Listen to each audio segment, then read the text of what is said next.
택시썰, 정신병원썰, 콜이 들어온 시간은 밤 11시가 조금 넘었을 때였습니다.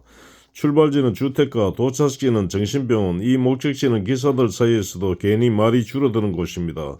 차에 탄 손님은 중년 남자 한 분이었습니다. 창밖만 계속 보더군요. 차가 출발한 뒤 한참 지나서야 손님이 조용히 말했습니다. 기사님, 저 혼자 가도 괜찮겠죠? 무슨 뜻인지 바로 알 수 있었습니다. 보통 이 병원은 보호자랑 같이 오거든요. 네, 괜찮습니다. 그 말밖에는 할 수 없었습니다. 신호에 걸릴 때마다 손님은 손을 비볐습니다. 긴장할 때 나오는 버릇 같은 거겠죠. 잠시 후 손님이 또 말합니다. 사람들이요, 정신병원 간다 그러면 큰일 난 사람처럼 봐요. 저는 대답하지 않았습니다. 괜히 위로하면 더 아플 것 같았어요. 병원 쪽으로 가까워질수록 손님 말이 조금씩 늘어났습니다. 잠을 못 잔 게 벌써 반년이 넘었어요. 밤만 되면 머릿속이 시끄러워서요.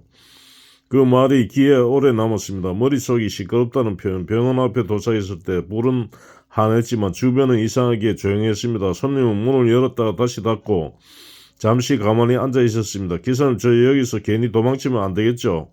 저는 그제야 손님을 백미러로 봤습니다. 여기까지 오신 것도 이미 잘하신 겁니다. 그 말에 손님은 고개를 푹 숙이더군요. 계산을 하고 내리기 전에 손님이 마지막으로 말했습니다. 택시는 좋네요. 아무 이유 안 물어봐서. 문이 닫히고 손님은 병원 안으로 천천히 걸어 들어갔습니다. 한참 동안 차를 출발하지 못했습니다. 생각해보니 정신병원은 미친 사람이 가는 곳이 아니라 버티다 더는 혼자 못 버티겠다는 사람이 용기 내서 가는 곳이더군요. 그날 이후로 그 병원 콜이 오면 저는 예전처럼 피하지 않습니다. 누군가의 인생에서 그날이 가장 멀쩡한 선택일 수도 있으니까요. 택시는 사람을 목적지까지 데려다 주지만 어떤 날은 사람이 자기 자신에게 도착하게 해주기도 합니다. 그날 병원 불빛은 오래도록 꺼지지 않았습니다. 택시썰, 정신병원썰 2편. 며칠 뒤 또 같은 병원 콜이 떴습니다. 이번엔 낮이었습니다.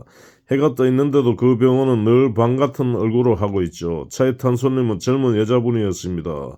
옷차림은 단정했지만 손에는 계속 휴대폰을 쥐고 있었습니다. 출발하고도 한동안 말이 없었습니다.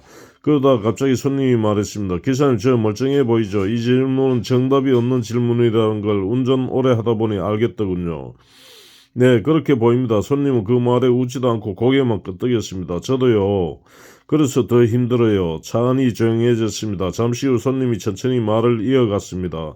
회사에서는 일 잘한다고 그래요. 집에서는 아픈 데 없다고 하고요. 신호에 걸렸을 때 손님이 제 손을 봤습니다. 근데 혼자 있으면 아무것도 못하겠어요. 씻는 것도 밥 먹는 것도요. 그 말이 이상하게 무겁게 떨어졌습니다. 병원에 거의 다 왔을 때 손님이 웃으며 말했습니다. 여기 처음 아니에요. 근데 올 때마다 처음 오는 기분이에요. 병원 앞에 도착하자 손님은 문을 열었다가 다시 닫았습니다. 1편 손님이랑 똑같은 모습이었습니다. 기사님, 사람들이 이 병원 오면 끝인 줄 알잖아요. 저는 이번엔 조금 더 분명하게 말했습니다. 이게 끝이 아니라 쉬어가는 데죠. 손님은 그제야 숨을 크게 한번 쉽니다. 계산을 마치고 내리기 전에 손님이 말했습니다. 저 오늘 도망치지 않으려고 택시를 탔어요. 그 말에 저도 모르게 고개를 끄덕였습니다. 손님이 병원 안으로 들어가고 저는 차를 돌렸습니다. 그날은 콜이 잘 안 잡혔습니다. 하지만 이상하게 마음은 조금 가벼웠습니다. 정신병원은 문제가 생긴 사람이 가는 곳이 아니라 문제를 숨기지 않기로 한 사람이 찾는 곳이라는 생각이 들었습니다. 택시는 그 결심의 중간까지 조용히 데려다주는 운송수단일 뿐이지만요.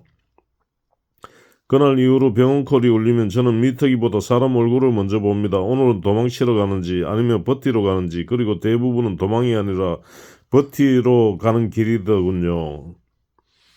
택시썰, 정신병원썰 3편. 그 콜은 오전 10시쯤 울렸습니다. 출발지는 정신병원, 도착지는 주택가.